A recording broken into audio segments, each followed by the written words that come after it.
Hi everybody, this is Shannon at No Shelf Control. Thanks for joining me again on the channel tonight. I am very excited to be presenting you with a head-to-head for the third round, the semifinals of the Tournament of Books. So we have two of the books that we've been following all along going head-to-head today, and those are the Book of Goose and Notes on Your Sudden Disappearance. The Book of Goose is by Yi-Yun Lee, and Notes on Your Sudden Disappearance is by Allison Esbach. Now, I know that we've gone over these in the past, but I'm going to go ahead and read the synopses because they're both very short. And if you haven't watched the previous videos, you can either watch them from the links down below, or you can get the information you need here, perhaps. But if you're interested in who these books went head-to-head against to get here, make sure that you definitely watch those previous videos.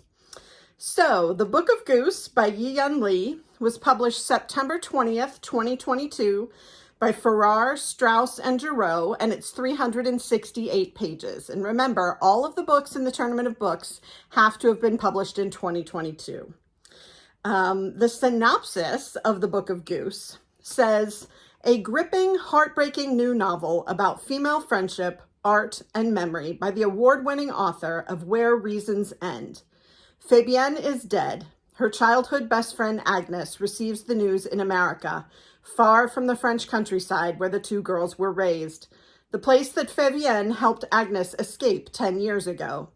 Now, Agnes is free to tell her story. As children in a war-ravaged backwater town, they'd built a private world, invisible to everyone but themselves, until Fabienne hatched the plan that would change everything, launching Agnes on an epic trajectory through fame, fortune, and terrible loss. A magnificent, beguiling tale winding from the post-war rural provinces to Paris, from an English boarding school to the quiet Pennsylvania home where Agnes can live without her past. The Book of Goose is a haunting story of friendship, art, exploitation, and memory by the celebrated author Yi-Yun Lee. So that is The Book of Goose. We've had lots of conversations about why it's called The Book of Goose. I still don't know. So perhaps this judge will tell us, but we will see. The next book that we want to talk about, so the second book in the head-to-head today, is Notes on Your Sudden Disappearance by Allison Esbach, published May 17th, 2022 by Henry Holt & Co., and it's 352 pages. Here's the synopsis. The summer before Sally Holt starts the 8th grade begins as a gloriously uneventful one. It's full of family trips to the beach and long afternoons at the local pool with her older sister Kathy, which they mostly use as an excuse to ogle Billy Barnes, who works the concession stand there. A rising senior and a local basketball star, Billy has been an unending source of intrigue for both girls since he jumped off the school roof in 5th grade. And their fascination with him is one of the few things the increasingly different sisters have in common. By summer's end, Billy and Kathy are an item, an unthinkable stroke of luck that ends in an even more unthinkable tragedy. Set over the course of 15 years, Notes on Your Sudden Disappearance is narrated by Sally as she addresses Kathy before, during, and after her death. We watch as Kathy's absence creates a gaping hole that only Billy, now firmly off limits to Sally, understands and might possibly begin to fill.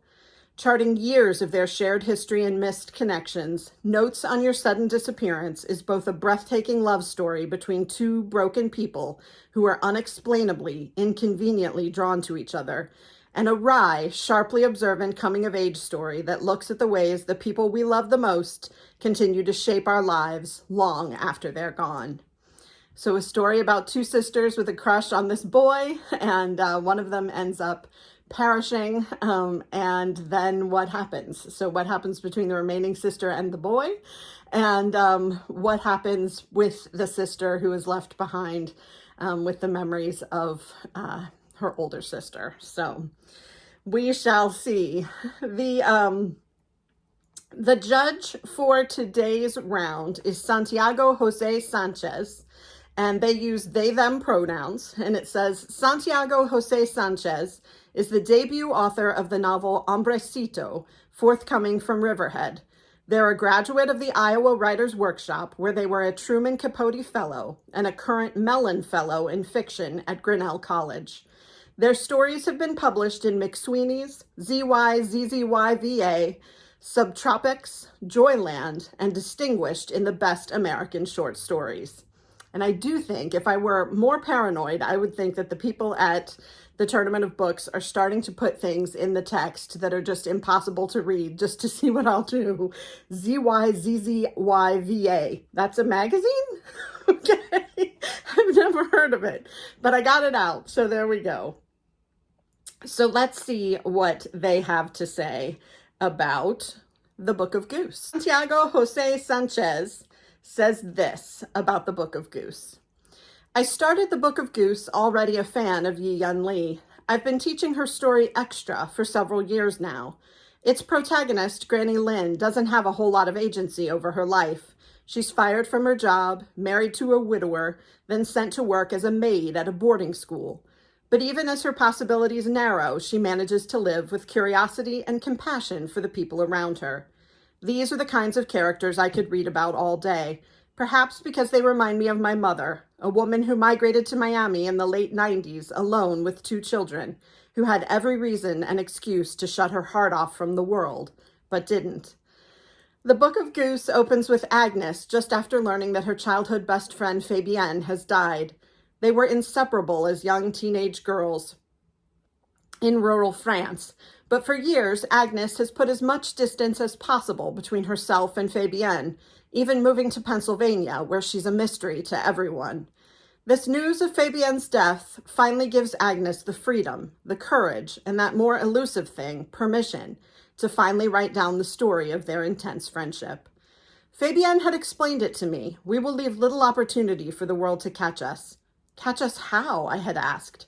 Just follow me, she had said. You do nothing but what I tell you to. The larger world inevitably catches up with the wandering pair when Fabienne decides that they will write a book together to show the world how they lived. The book gets published with only Agnes's name on the cover, Fabienne's idea, and before Agnes knows it, she's thrust into the world as a teen prodigy. Present-day Agnes narrates the series of events that took her to the publishing world of Paris and a finishing school in London, while Fabienne remained at home in their rural village tending to farm animals. I could be myself only when I was with Fabienne. Can a wall describe its own dimensions and texture? Can a wall even sense its own existence, if not for the ball that constantly bounces off it? I recognized myself as Agnes. My own Fabienne and I hurt each other in every possible way without ever discovering who was the ball and who was the wall.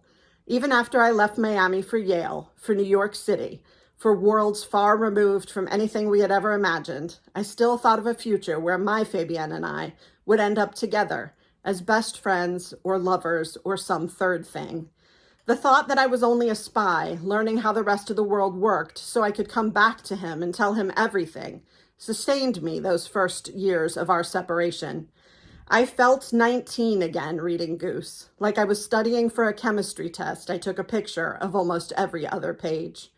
Agnes had found the answers for the cosmic and bone-deep questions that come with realizing you're not half of the whole. So clearly, the Book of Goose resonates with our judge. They had a lot to say about how the relationship between Fabienne and Agnes parallels a relationship that they had in their life at a young age. So I think that's very interesting. I think that anytime a book can make you feel like you're reading something that applies to your life, I think that's a big win. So I'm very curious to see what the judge will have to say about the other book. Here's what they say about Notes on Your Sudden Disappearance. I was unfamiliar with Alison S. Bach's work. I'd forgotten what it was like to start a book with zero expectations or prior knowledge. I didn't even read the cover copy or blurbs. From the title and cover alone, I imagined I was going to step into a propulsive literary thriller like Celeste Ng's Everything I Never Told You. I think I mentioned that a couple of weeks ago when we talked about this book, that it reminded me of Everything I Never Told You. All right, I'll keep going. So Notes on Your Sudden Disappearance does, in fact, open like a thriller. You disappeared on a school night. Nobody was more surprised by this than me. If I believed in anything when I was 13, I believed in the promise of school nights. The narrator here is Sally Holt, a young girl addressing her older sister Kathy, who was killed in a car crash. The first movement of the book reveals how Kathy died. It wasn't just any car crash. Sally was in the car. She had forced Kathy and Kathy's boyfriend Billy to take her to school that morning. If it weren't for her, Billy wouldn't have been speeding to make it to class on time. This is the guilt Sally carries into the second movement of the book, during which she tries and mostly fails to come to terms with Kathy's loss during her own adolescence. It's here where the novel finds its footing as a coming-of-age tale, in which I saw glimmers of a similar project as Goose, how to honor the past and break from it. S-Box characters are easily recognizable archetypes of a suburban American adolescence, which is to say, they're not really my people. Sally Holt is the younger sister, forever in awe of the older sister, who holds all the world's answers. Kathy is a typical older sister. She has eyes and ears only for Billy. Billy is the high school athlete known for putting a carrot in a pencil sharpener before lunch and jumping off the roof after school. And yet there's something about him that holds Sally and Kathy, like two beads strung on the chain of his life. These three are caught in what feels like a love triangle, the emotional knot that Esbach twists and tightens and sees the story through to its romantic end. While Sally's voice was surprising and at its best bawdy, I couldn't help but feel I would maybe never be in the same room as these characters. I wasn't this book's audience, just as I wasn't the audience for the dramas about suburban American teenagers that were on television when my mother brought me and my brother to Miami. All right, so there is a lot there. I think the primary thing that I noticed is that the first book, the Book of Goose, really resonates with our judge, and the second one really doesn't. So I'm not sure. Maybe they're able to get past that, but maybe it's simply that brings them to their decision and they will choose the Book of Goose. Didn't say a whole lot about the quality of the writing, did talk a little bit about the characters, but really I felt like they were focused on how did the two books hit them. And I think that's a completely fair way to judge two books. So we shall see. It's also very personal, so I don't know that it tells us a lot about how these two books will hit us. All right, so let's keep going. I kept thinking of the Book of Goose as I read Notes on Your Sudden Disappearance. Agnes tells her story from a vantage point later in her life. Her attention is clearer, her voice sharp with age. The project of her story isn't to make the reader experience childhood and adolescence again, but to dramatize the process of trying to make sense of the past. This is a project of revelation and illumination, of looking back and seeing every detail you missed. We were not liars, but we made our own truths, extravagant as we needed them to be, fantastic as our moods required. I trust Agnes's vision. I want to learn from her. On the other hand, Esbach is more concerned with the experience of Sally's coming of age. Her magic trick is to make the reader feel like they're stepping back into adolescence, with all its desperate energy and cringeworthy mishaps.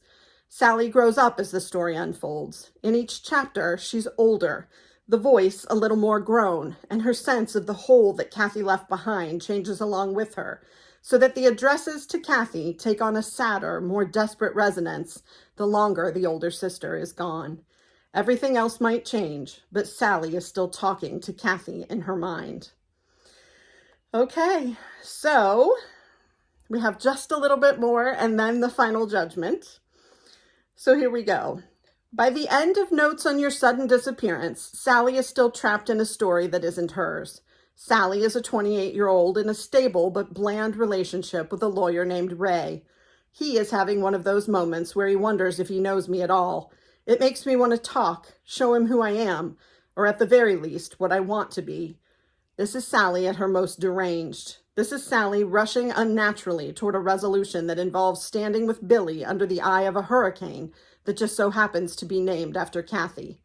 I was left desperately wanting to hear from Sally in 10 or 20 more years, wanting to hear the story from a Sally that's lived long enough to discover who she is outside of Kathy's shadow. There were more realizations to be had, more circumstances and truths to accept. I could imagine her story going on, This romantic ending, just one of many possible endings. So that is what they have to say about each of the books individually. At the end there, they sort of started crossing paths and talking about both books. But I felt like it was important to include that information as well, even though it wasn't separated into one book versus the other. So this is what they have to say in their judgment. We always have room in our lives, even if it's just an inch, to make a choice. This is something I emphasize each time I read Lee's Extra with my students, and it was at the forefront of my mind as I read Goose. Though Fabienne was the force of nature in their youth, it was Agnes who fled France and made another life that Fabienne could never touch. I'd done more or less the same to my Fabienne. Each time I saw him after I left for college, I felt less like myself and more like a child. And it was only in that story of our childhood that I could still find some familiar way of being with him. We had both changed until we no longer recognized each other. It was ultimately this, rather than any one betrayal, that I couldn't handle. My Fabienne and I haven't talked in months. Not a day goes by that I don't think about him.